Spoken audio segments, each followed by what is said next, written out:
leaders. Karibu. Thank you very much. Your Excellency, the Deputy President of the Republic of Kenya, Rigathi Gachagua, all protocols observed, ladies and gentlemen, hamujambo. I'll be very brief before I allow my colleagues to contribute and to say something on the drugs issue. Your Excellency, I've been in the forefront fighting drugs in my other career when I was a journalist, and have been highlighting a lot of issues. I'm very happy because this is the first time that we are having such an event in Mombasa County, and I believe we are going to achieve and get the results out of this meeting. Your Excellency, Mombasa City is a unique city. It is a city with 3 main roads. One from here to Lamu, the other one from here to Lungalunga, and the other one from here to Nairobi. Apart from the entry point, the port entry of Moi International Airport, the port itself, and at some other small ports where these drugs are being sneaked on. But Your Excellency, I keep on wondering, a city with 3 main roads is becoming difficult to handle because there is no willingness at the port of entry. If you look at Lungalunga, those who are manning that point, they don't have the facilities. The sniffer dogs, you cannot detect drugs without a machine. At the port itself, I remember I did a story on the 6.4 billion cocaine that was seized in Malindi. They used to go with a speedboat inside the ocean and pick it there from the ships and then come and distribute all over. Your Excellency, this is doable. And I'm happy because my good friend Waziri is here. The beauty with the two, the PS and Waziri Internal Security, they are quiet men. They don't talk, but they walk, they talk. And we have seen what they have done all over the country. And Your Excellency, it is easy to win this war if we connect the dots of intelligence by listening and acting. Amongst ourselves are good officers. In every market, Waswahili wanasema, kila soko haikosi mwenda wazimu. We might have small officers, a few numbers, who are not willing to play along and make sure that we protect this country. Look at Singapore and Malaysia. I am a member of parliament, but there's a day I went there for benchmarking, and I started shaking 10 minutes to the landing because of the document that they give it to you and tell you that if you are arrested with even 1 roll of marijuana, it's life imprisonment. In other countries, you will be hanged. I will quote Malcolm X. This is for you, Professor. Malcolm X said, sometimes we have to pick up the gun to put the gun down.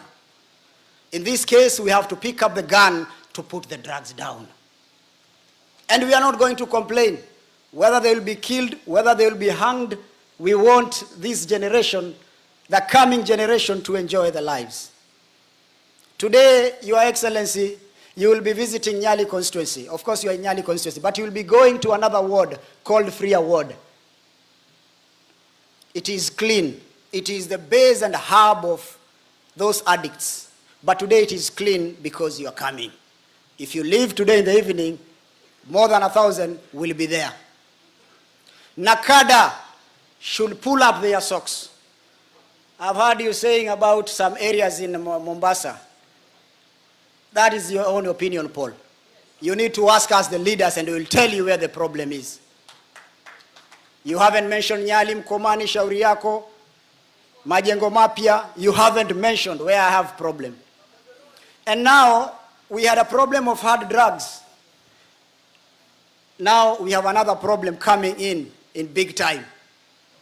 The liquor issue. This is the only county that operates, that the bars are allowed to sell alcohol 6 in the morning when children are going to school. There's an area called Bamburi Vescon in Nyali. Bars are operating 24 hours. There is a law in this country, and the laws must be adhered to. Children are no longer going to school. They are getting inside there. That is why you see we have a lot of issues. Vijana na mapanga, Kibokoni, Nyali, Likoni, Kisauni, everywhere. And this can be done. We can wipe out if we want to. The officers also. You know, I'm an officer myself. I've been with them in some difficult terrains during my days as a journalist. There are those officers who are willing to work hard, but they are also under pressure from their seniors. They will receive calls and be told, drop that thing. I am not a lawyer, Your Excellency, but I think, and I stand to be guided, we should have the office of the ODPP closer to the stations. Because sometimes these good police officers, men and women, do all they can, arrest these drug lords, but majority of them will just say, let us offload them. 24 hours thing. They are so not supposed to be in court, and then they are taken to court. But they haven't captured it properly the way it is supposed to be done. That is why sometimes the courts looks at how the case has been filed and throw it out. So we must have a strategic way of making sure ukifikishwa pale kotini hakuna kurudi nyuma. Your Excellency, these people are known. And they live a posh life. When I saw Nakada doing some raids ya shisha hapa Nyali, I was very happy. Because shishas are not sold on the sides of the streets. They are sold in bungalows, main house, half an acre house. Shisha, prostitution, chewing of mira, mogoka, another problem that we have nowadays. Schools, people are now building bars near schools. People are building bars near mosques. Who is giving them these licenses? The county must also pull up its socks. I know you want money, but consider the children of this great country of ours before you give out the licenses. When I was in the media, I used to say that when the police go and raid somewhere after we have highlighted a story, I used to say it's all about the show of the uniform. Please, Nakada, don't stop. Don't stop, because people are happy here. Go now to Bamburi Vescon, raid all those areas, and make sure they follow the laws of this country, that all the bars in this country must be open at around 5. And those officers who mess up, those officers who are corrupt, I agree with you, Your Excellency, Waziri, they should not be transferred. They should be fired on the spot. You cannot transfer corruption to another county. Let's deal with those who are not performing, and also deal with those who are performing. Hawa watu ni wangwana sana, ni watu wazuri hao officers. Hata wao wako na shida zao. Ni sharti pia hawa wasikizwe ili waweze kupata motisha na nguvu ya kupigana na dawa za kulevya. With this meeting, Your Excellency, I believe by the time we are done, we want to see boots on the ground, so that we can be able to save this generation. Hii kitu, Your Excellency, imezidi sana. Ni kubwa sana. Watoto mazezeta. You see a young man sleeping while standing in the streets of Mombasa, and he can't fall. Where do they get these drugs? The entry point are those that I've mentioned when I started my conversation here with you guys. We can do it. In my last term, in my first term as a member of parliament, I passed a bill, Mheshimiwa Kithure Kindiki, it is there, the drugs and psychotropic substances. And the former president appended his signature in it. There was an issue of cash bail or bond.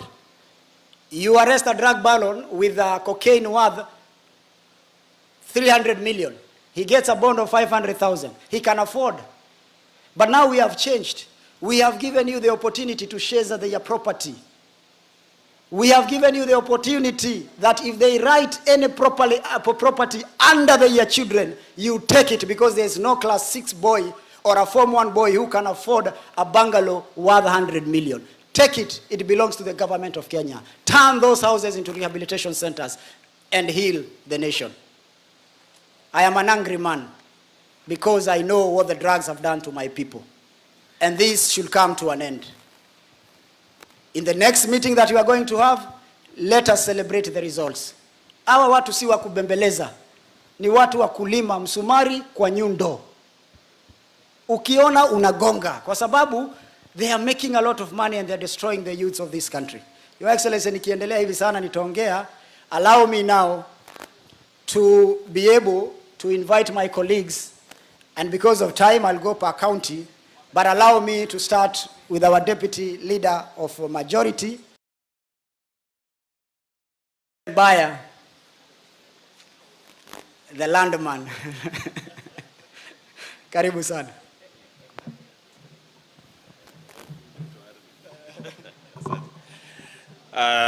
Our Deputy President, and I would like to recognize the protocols established.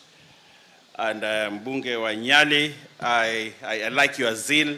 I think when Mombasa has a leader like, Mombasa County has a leader like Mohammed Ali, drugs will not reach Kilifi. So I wish you well. I wish you well in your journey.